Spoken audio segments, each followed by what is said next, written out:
Hello friends, എല്ലാവർക്കും good morning. അപ്പോൾ എല്ലാവർക്കും ചെമ്മനീർ പൂവിൻ്റെ ഇന്നത്തെ ഒരു സൂപ്പർ ഹിറ്റ് വിശേഷത്തിലേക്ക് സ്വാഗതം. അങ്ങനെ നമ്മുടെ രേവതിയോട് കാര്യങ്ങളെല്ലാം പറയുകയാണ് രേവതിയുടെ അമ്മ. ഇതെല്ലാം കേട്ട് കഴിഞ്ഞപ്പോഴേക്കും രേവതിക്കാണെങ്കിൽ ഭയങ്കര ഒരു സങ്കടം തോന്നുന്നു. അമ്മ സച്ചിയേട്ടൻ ഇല്ലാതെ ഞാൻ എങ്ങനെയാണ് അമ്മ വരുന്നത്? ഏതായാലും ഫംഗ്ഷൻ നല്ല രീതിയിൽ തന്നെ നടക്കണം. ഇത് കേട്ട് കഴിഞ്ഞപ്പോഴേക്കും അമ്മയാണെങ്കിൽ മോളെ നീ വരുമോ എന്നൊക്കെ ചോദിച്ചപ്പോഴേക്കും എനിക്ക് അമ്മ ഇത് പറയാനായിട്ട് പറ്റില്ല, ഞാനൊന്ന് ആലോചിക്കട്ടെ, അതിനുശേഷം ഞാൻ എന്താണെന്ന് വെച്ചാൽ അമ്മയോട് വിളിച്ച് പറയാം എന്നും പറഞ്ഞുകൊണ്ട് അവിടെ ഫോൺ വെക്കുക. ഫോൺ വെച്ച് കഴിഞ്ഞപ്പോഴേക്കും നമ്മുടെ രേവതിക്കാണെങ്കിൽ ആകെ ടെൻഷൻ. എൻ്റെ ദൈവമേ, ഫംഗ്ഷനുമാണ്, ഇനിയിപ്പോൾ ഞാൻ വരാതെ അവൻ അവിടെ ഫംഗ്ഷൻ നടത്തൂലെന്നൊക്കെയാണല്ലോ പറയുന്നത്. ഇനി എന്ത് ചെയ്യുമെന്ന് ആലോചിച്ചിട്ട് ഒരു എത്തും പിടിയും കിട്ടുന്നില്ല. അങ്ങനെ നമ്മുടെ രേവതി ഇങ്ങനെ ഇരിക്കുമ്പോഴാണ് സച്ചി ഓടി വരുന്നത്. സച്ചിയെ കണ്ടു കഴിഞ്ഞപ്പോഴേക്ക് രേവതിയും ചാടി എണീക്കുകയാണ്. ഇവിടെ ഇരിക്കും രേവതി, ഞാനൊരു കാര്യം പറയട്ടെ രേവതി. എന്താ സച്ചിയേട്ടാ? അതല്ല, നിൻ്റെ ഐഡിയയെ ഫലിച്ചു. എൻ്റെ ഐഡിയ ഫലിച്ചെന്നോ? എന്താ സച്ചിയേട്ടി പറയുന്നത്? എന്ത് ഐഡിയ ഫലിച്ചു എന്നാണ് സച്ചിയേട്ടൻ പറഞ്ഞത് എന്ന് ചോദിച്ചു കഴിഞ്ഞപ്പോഴേക്കും, അതെ, നീയല്ലേ പറഞ്ഞത് വണ്ടി എടുത്ത് വാടക കൊടുക്കണമെന്ന്? ഒരൈഡിയയെ ഫലിച്ചു. ദേ, വാടക കാശ് കിട്ടി രേവതി. ഈ കാശ് നിന്റെ കയ്യിൽ ഏൽപ്പിക്കണമെന്ന് പ്രത്യേകം അദ്ദേഹം പറഞ്ഞതാ. അതുകൊണ്ട് ഞാൻ ദേ നിന്റെ കയ്യിലേക്ക് ഈ പൈസ ഏൽപ്പിച്ചിരിക്കുന്നു. ഇതേ കൂട്ടി വെച്ചോ. ഇത് കേട്ട് കഴിഞ്ഞപ്പോഴേക്കും വാടക കറക്റ്റായിട്ട് തന്നെ തരുമെന്ന് പറഞ്ഞല്ലോ അല്ലേ? പിന്നെ അല്ലാതെ വാടക അദ്ദേഹം കറക്റ്റായിട്ട് തന്നെ തരും, അതിൽ യാതൊരു സംശയമില്ല രേവതി. ദേ, എനിക്കിത് കണ്ടു കഴിഞ്ഞപ്പോഴേക്കും ഭയങ്കര സന്തോഷമായി. അപ്പം രേവതി ആ പൈസയെ മേടിച്ചിട്ട് ആ കുടുക്കയിലേക്ക് അങ്ങോട്ട് എടുക്കുകയാണ് ആ പൈസ. ഈ കണക്കിന് പോയി കഴിഞ്ഞാൽ നമ്മുടെ ആ റൂം കെട്ടൽ പദ്ധതി പെട്ടെന്ന് തന്നെ നടക്കുമല്ലോ രേവതി എന്ന് ചോദിച്ചപ്പോഴേക്കും, പിന്നെ അല്ലാതെ സച്ചിയേട്ടാ, അത് പെട്ടെന്ന് തന്നെ നടക്കും. അതെ രേവതി, എനിക്ക് വേറൊരു ഓട്ടോ കൂടിയുണ്ട്, ഞാനേ പോയിട്ട് വരാം, ബൈ ബൈ എന്നും പറഞ്ഞുകൊണ്ട് പോകുന്ന ആ സമയത്ത് നമ്മുടെ രേവതി വീണ്ടും വിളിക്കുകയാണ്, സച്ചിയേട്ടാ ഒന്ന് നിന്ന് സച്ചിയേട്ടാ, ഒരു അത്യാവശ്യമുണ്ട്. എന്താ രേവതി? എന്താ നിൻ്റെ മുഖത്തൊരു ടെൻഷൻ? എന്തു പറ്റി?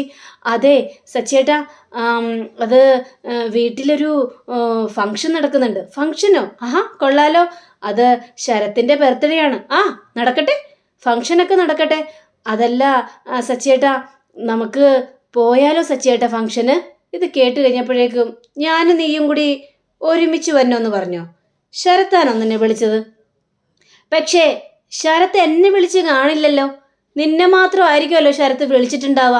അല്ല, സച്ചിയേട്ടൻ വരാൻ പാടില്ല, സച്ചിയേട്ടൻ വന്നു കഴിഞ്ഞാൽ ഞാൻ ഈ ഫംഗ്ഷന് നിൽക്കില്ല, ഞാൻ ഇറങ്ങിപ്പോകും, പിന്നെ അയാളെ കാണുന്നത് പോലും എനിക്ക് ഇഷ്ടമില്ലാത്ത കാര്യമാണ് എന്നൊക്കെ ആയിരിക്കുമല്ലോ നിന്റെ അനിയൻ പറഞ്ഞത്. സച്ചിയുടെ ആ ഒരു സംസാരം കേട്ട് കഴിഞ്ഞപ്പോഴേക്കും രേവതി പേടിച്ചുപോയി. കാരണം ശരത്ത് എങ്ങനെയാണോ പറഞ്ഞത് ആ രീതിയിൽ തന്നെയാണ് സച്ചിയും അവിടെ പറയുന്നത്. എന്താ രേവതി, ഞാൻ പറയുന്നത് സത്യമല്ലേ? അല്ലെങ്കിൽ നിന്റെ അമ്മയാണോ പറഞ്ഞത് ദേ ഞാൻ വരണ്ടായെന്നും സച്ചിയെ കൂട്ടണ്ടായെന്നൊക്കെ? അയ്യോ ഇല്ല സച്ചിയേട്ടാ, അമ്മ അങ്ങനെയൊന്നും പറഞ്ഞിട്ടില്ല. അപ്പം അമ്മ അങ്ങനെയൊന്നും പറഞ്ഞിട്ടില്ല, ശരത്ത് അങ്ങനെ പറഞ്ഞിട്ടുണ്ട് അല്ലേ? നിന്റെ അനിയനെ കുറിച്ച് എനിക്ക് നന്നായിട്ട് തന്നെ അറിയാൻ രേവതി, അതുകൊണ്ടാണല്ലോ ഞാൻ കറക്റ്റായിട്ട് തന്നെ പറഞ്ഞത്. അത് പിന്നെ സച്ചിയേട്ടാ, ദേ നിന്റെ തീരുമാനം എന്താണ്? അത് പിന്നെ ഞാനൊന്നും തീരുമാനിച്ചില്ല, ഞാൻ പിന്നീട് തീരുമാനിച്ചോളാം. അങ്ങനെയൊന്നും തീരുമാനിക്കേണ്ട കാര്യമില്ല. എന്നെ വിളിക്കാത്തടുത്ത ഫംഗ്ഷന് നീയും പോകേണ്ട കാര്യമില്ല. സച്ചിയേട്ടാ, എന്താ അങ്ങനെ പറയുന്നു സച്ചിയേട്ടാ? അവനെൻ്റെ അനിയനല്ലേ? ഒരനിയൻ. അവനെ ചേച്ചിയോടും സ്നേഹമൊന്നുമില്ല, അവൻ വെറും പുറം പോളിഷ് കാണിക്കുകയാണ്. ഞാൻ അവനെ എത്രയൊക്കെ ഉപദേശിക്കാൻ നോക്കി രേവതി, എന്നിട്ട് അവൻ നന്നായോ? അവൻ്റെ കൈ തിരിച്ചോടിച്ച് എന്തിനാണ് ഞാൻ? അവൻ നന്നാകാൻ വേണ്ടിയല്ലേ? എന്നിട്ട് പോലും അവൻ നന്നായില്ല. അവൻ്റെ തനി സ്വഭാവം കാണിച്ചുകൊണ്ടിരുന്നു. അപ്പോ ദേ അവൻ്റെ ഫംഗ്ഷന് പോകണോ? അവൻ്റെ ഫംഗ്ഷന് പോകേണ്ട യാതൊരു കാര്യമില്ല രേവതി എന്ന് പറയാണ്. എന്നാലും സച്ചിയേട്ട എന്തൊക്കെ പറഞ്ഞാലും അവൻ എൻ്റെ അനിയനല്ലേ? അവൻ അനിയനല്ല, അവൻ കള്ളനോ? എന്ത് കള്ളൻ? അവൻ എന്ത് കള്ളത്തരമാണ് സച്ചിയേട്ട കാണിച്ചത് എന്ന് ചോദിക്കുമ്പോൾ, അവൻ കള്ളത്തരോ? അമ്മയുടെ എന്താ സച്ചിയേട്ടാ? സച്ചിയേട്ടൻ എന്താ പറയാൻ വേണ്ടി വന്നത്? ഞാനൊന്നും പറയാൻ വേണ്ടി വന്നില്ല. അവനെ ഓരോരോ കുരുത്തക്കേടുകളും കാണിച്ചുകൊണ്ടിരിക്കുകയാണ്. ദേ ആന്റണിയുടെ പിന്നാലെ തന്നെയല്ലേ? അല്ല, അവൻ ആന്റണിയുടെ പിന്നാലെ അല്ല, ആന്റണി അവൻ്റെ പിന്നാലെയാണ്. കണ്ടോ, ഇപ്പോഴും അവനെ ന്യായീകരിക്കുകയാണ് രേവതി നീ ചെയ്യുന്നത്. ദേ നമ്മളൊരു വഴി കൂടി നടക്കുമ്പോഴേ അവിടെ കല്ലുണ്ടാകും, ആ കല്ലി തട്ടാതെ സൂക്ഷിക്കേണ്ടത് നമ്മുടെ കടമയാണ്. കല്ലി തട്ടിയിട്ട് കല്ലിൻ്റെ കുഴപ്പമാണെന്ന് പറഞ്ഞു കഴിഞ്ഞാൽ അത് എവിടത്തെ ന്യായമാണ് രേവതി? നമ്മൾ നടക്കുമ്പോൾ നമ്മളുടെ വഴിയിൽ കല്ലും മുള്ളുണ്ടെന്നൊക്കെ ശ്രദ്ധിച്ച് വേണം നടക്കാനായിട്ട്. അത് തട്ടിയിട്ടും പിന്നെ കുത്തി കയറിയിട്ടൊന്നും പറഞ്ഞിട്ട് പിന്നെ കാര്യമില്ല രേവതി. എന്നാലും എൻ്റെ സച്ചിയേട്ടാ, ഒരു എന്നാലും ഇല്ല. പോകണ്ടെന്ന് പറഞ്ഞാൽ പോകാൻ പാടില്ല.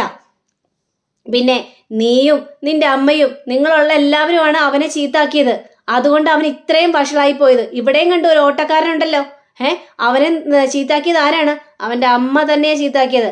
അതേപോലെ തന്നെ നിങ്ങളൊക്കെ കൂടിയാ അവനെ ചീത്താക്കിയത്. അത് പിന്നെ സച്ചിയേട്ടാ, ഞങ്ങളുടെ വീട്ടിൽ ആകെ ഒരു ആൺതരിയേ ഉണ്ടായിരുന്നുള്ളൂ. അവന് വേണ്ട വിധത്തിൽ സ്നേഹവും ലാളനയും ഒക്കെ കൊടുത്തു. എന്ത് ചെയ്യാനാണ്? കണ്ടോ, ഇപ്പോഴും അനിയനെ ന്യായീകരിച്ചുകൊണ്ടിരിക്കുന്നു. ഇനി എനിക്കൊന്നും കേൾക്കേണ്ട കാര്യമില്ല രേവതി. പോകണ്ടെന്ന് പറഞ്ഞാൽ പോകണ്ട.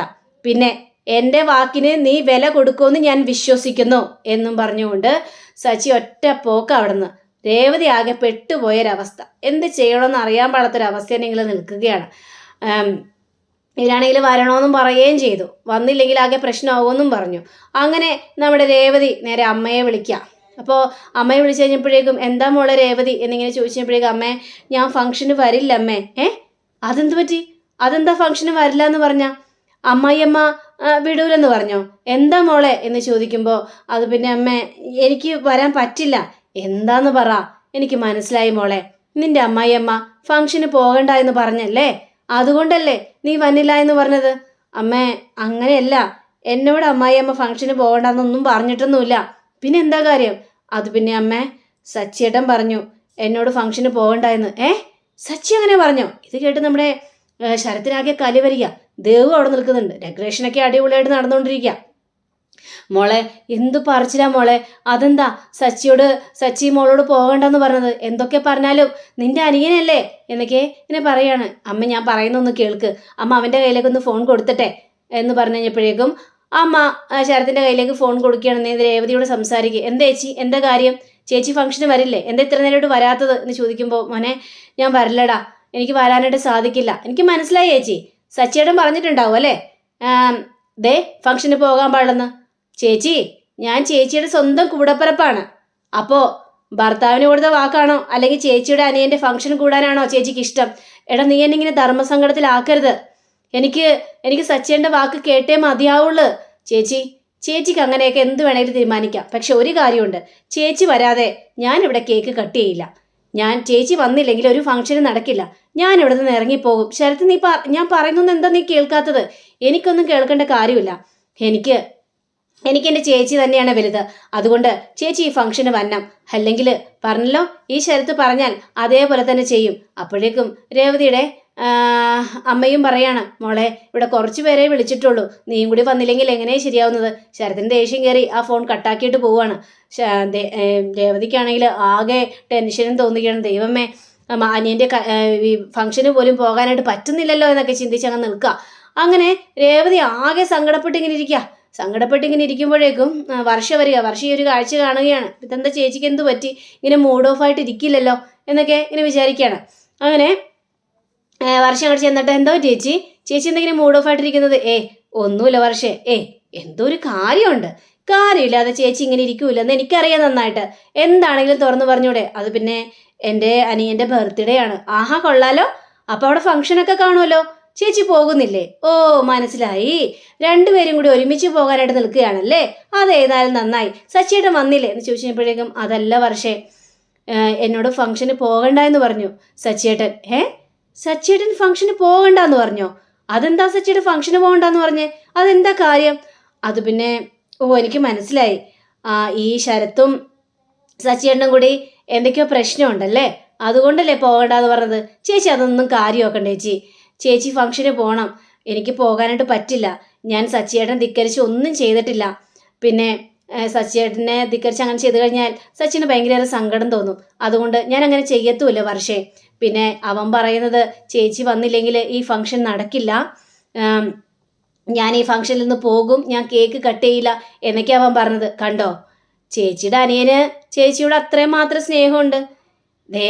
സച്ചിയേട്ടനും ചേച്ചിയുടെ അനിയനും തമ്മിലാണ് പ്രശ്നമുള്ളത്. ചേച്ചിയായിട്ട് ഒരു പ്രശ്നവുമില്ല. ചേച്ചി എന്ന് പറഞ്ഞാൽ ശരത്തിന് ജീവനാ. ആ ഒരു വാക്കിൽ തന്നെ മനസ്സിലാക്കാമല്ലോ. അതേ വർഷേ, അവന് ഞാനെന്ന് പറഞ്ഞ ജീവനാണ്. അപ്പോൾ പിന്നെ ചേച്ചി ഫംഗ്ഷന് പോകാതിരുന്നാൽ എങ്ങനെയാ ശരിയാവുന്നത്? ആ ഫംഗ്ഷൻ എല്ലാം കുളം കലങ്ങി മറിയില്ലേ? അമ്മയ്ക്കും അനിയത്തിക്കും അനിയനും ഒക്കെ സങ്കടാവില്ലേ ചേച്ചി? അതൊന്നും സാരമില്ല. അവര് സങ്കടപ്പെടെങ്കിലും സങ്കടപ്പെടട്ടെ. പക്ഷേ സച്ചിയേട്ടനെ മറന്ന് എങ്ങനെ പോകും? സച്ചിയേട്ടനോട് വരണ്ടെന്നാ അവർ പറഞ്ഞിരിക്കുന്നത്. ചേച്ചി അതൊന്നും കാര്യമാക്കണ്ടേ ചേച്ചി ഇപ്പോൾ ഫംഗ്ഷന് പോയെന്ന് വിചാരിച്ച് സച്ചിയേട്ടനൊന്നും പറയാൻ പോകുന്നില്ല. അപ്പോൾ ആ വഴി നമ്മുടെ ചന്ദ്ര വരിക. അപ്പോൾ ചന്ദ്ര ഈ ഒരു കാര്യം കേൾക്കുകയാണ്. ആഹാ കൊള്ളാം, സച്ചിയെ ധിക്കരിച്ചുകൊണ്ട് നീ പോകാനായിട്ട് പോവാളെ, കണ്ടറിയാം. അപ്പോഴേക്കും നമ്മുടെ വർഷ വീണ്ടും പറയാണ്, ചേച്ചി ധൈര്യമായിട്ട് പോ, ചേച്ചിയുടെ വീട്ടിലേക്കല്ലേ പോകുന്നത്, അല്ലാതെ ആരോടും പറയാതെ വേറെ ആരുടെയും വീട്ടിലേക്കൊന്നും അല്ലല്ലോ, സ്വന്തം വീട്ടിലേക്ക് പോകുന്നു, സ്വന്തം അനിയൻ്റെ ബർത്ത്ഡേ ഫംഗ്ഷൻ കൂടുന്നു, അതിന് സച്ചിയേട്ടനൊന്നും പറയില്ല. സച്ചിയേട്ടനെ ആ ഒരു ദേഷ്യത്തിൽ പറഞ്ഞായിരിക്കും. സച്ചിയേട്ടനെ വിളിച്ചുമില്ല. ശരത്തുമായിട്ട് ചില പ്രശ്നങ്ങളൊക്കെ ഉണ്ടല്ലോ, ആ പ്രശ്നത്തിൻ്റെ പുറമേ പറഞ്ഞതായിരിക്കുള്ളൂ. സച്ചിയേട്ടൻ ആ മനസ്സിലൊന്നും വെച്ചിട്ടായിരിക്കില്ല, ഒരു വൈരാഗ്യം ഉണ്ടാവില്ലെന്നേ. ചേച്ചി ഇനി കൂടുതലൊന്നും ആലോചിക്കണ്ട, പെട്ടെന്ന് പോയിക്കോ, അല്ലെങ്കിൽ അവിടെ ഫംഗ്ഷൻ കുളം കലങ്ങി മറിയും. ചേച്ചി എല്ല്. അപ്പോൾ വർഷേ ഞാൻ പോകണമെന്നാണോ നീ പറയുന്നത്? അതെ ചേച്ചി പോകണമെന്ന് തന്നെയാണ് ഞാൻ പറയുന്നത്, അതിൽ കൂടുതൽ എനിക്ക് പറയാനായിട്ട് പറ്റില്ല ചേച്ചി. ശരി എങ്കിൽ പിന്നെ പോകാം അല്ലേ വർഷേ, ധൈര്യമായിട്ട് പോയേച്ചി. അപ്പോൾ ശരി ചേച്ചി, എനിക്ക് ഏതായാലും കുറച്ച് പണിയുണ്ട്, ഞാൻ ഏതായാലും പോട്ടേട്ടെന്ന് പറഞ്ഞുകൊണ്ട് വർഷം അങ്ങോട്ട് പോകാൻ നിന്നപ്പോൾ ചന്ദ്ര ഒളിച്ചു നിൽക്കുകയാണ്. ചന്ദ്രയ്ക്ക് ഭയങ്കര സന്തോഷം തോന്നുകയാണ്. രേവതി പോയി കഴിഞ്ഞിട്ടുണ്ടെങ്കിൽ രേവതിയുടെയും സച്ചിയുടെയും ഇടയിൽ വലിയൊരു പ്രശ്നം ഉണ്ടാകാം എന്ന് നമ്മുടെ ചന്ദ്ര വിചാരിച്ചിരിക്കുക. അങ്ങനെ നമ്മുടെ രേവതിയാണെങ്കിൽ പിന്നീട് ഒന്നും ആലോചിച്ചില്ല. വർഷ പറയുന്നത് പോലെ തന്നെ സ്കൂട്ടി എടുത്തിട്ട് ഒറ്റ വിടലാണ്. അപ്പോൾ ചന്ദ്ര പിന്നാലെ ഓടിച്ചിരിക്കുകയാണ്.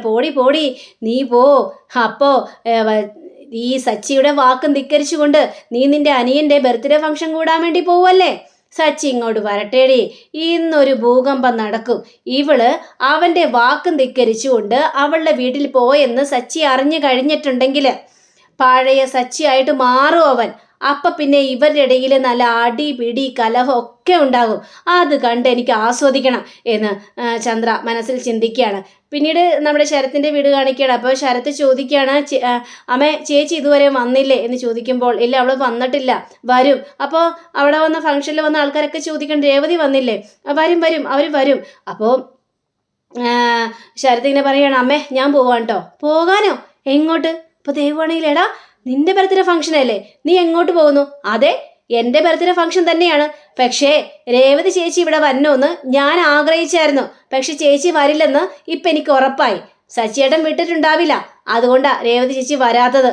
ഇല്ലടാ അവൾ വരും, നീ ഒന്ന് സമാധാനിക്ക്. അപ്പോഴേക്കും ദേവു, ഇല്ലമ്മേ ചേച്ചി വരുമെന്ന് എനിക്ക് തോന്നുന്നില്ല, കാരണം ചേച്ചി സച്ചിയേട്ടൻ ധിക്കരിച്ചു കൊണ്ട് വരില്ല.